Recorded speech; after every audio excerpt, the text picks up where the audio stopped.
उसे आपका पैसा नहीं चाहिए, ना ही उसे आपकी संपत्ति और जायदाद से कुछ लेना देना।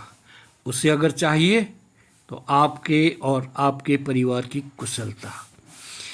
इसीलिए उसे उस खास दिन की बेसब्री से इंतज़ार रहता है जिस दिन वह आपके हाथों में वो सुरक्षा कवच के रूप में एक धागा बांधती है और ईश्वर से दुआ करती है कि आपके जीवन में कभी भी कोई परेशानी ना आए। जी हाँ, मैं बात कर रहा हूँ हमारी बहनों की, और प्रतीक्षा हो रही है हमें रक्षाबंधन के पवित्र त्योहार की।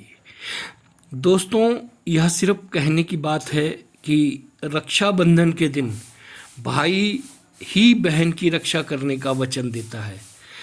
कई बार देखा गया है कि बहनों ने भी अपने भाइयों की रक्षा करने में किसी तरह की कोई कमी नहीं करी, और जब भाई के ऊपर संकट आया या उसे कोई तकलीफ हुई तो बहन सुरक्षा कवच बनकर खड़ी हो गई। मैं स्वयं इसका उदाहरण हूँ दोस्तों। मैं भी एक बार इसी तरह अस्पताल में ज़िंदगी और मौत से जूझ रहा था, तो मुझे अस्पताल से जीवित वापस लाने में परिवार के अन्य सदस्यों के साथ साथ मेरी बहन का भी बहुत बड़ा हाथ रहा है दोस्तों।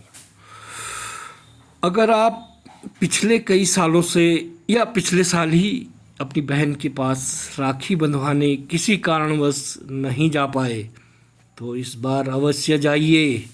उसकी आंखें आपकी प्रतीक्षा में हैं, वह तरस रही है आपको देखने के लिए, और यह विश्वास रखिए कि उसे आपसे कुछ नहीं चाहिए यार, कुछ भी नहीं चाहिए आपकी सलामती के सिवाय।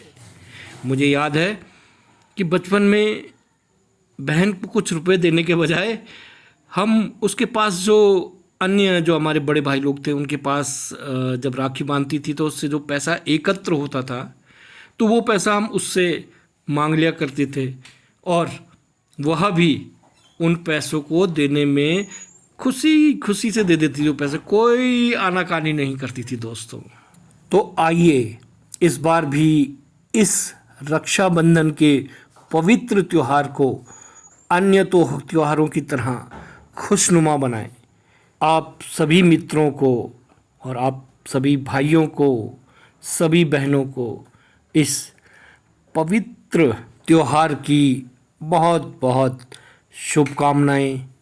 ईश्वर करे आपके भाई, आपकी बहनें हमेशा सुरक्षित रहें, उन्हें कभी कोई तकलीफ़ ना हो। बहुत बहुत बधाई आप सभी को और ढेर सारी शुभकामनाएं दोस्तों। अगर आपको लगे कि मेरी बात में थोड़ा भी दम है तो चैनल को सब्सक्राइब अवश्य कीजिएगा। बहुत बहुत धन्यवाद। मैं आपका बुढ़ाकुटी भैजी।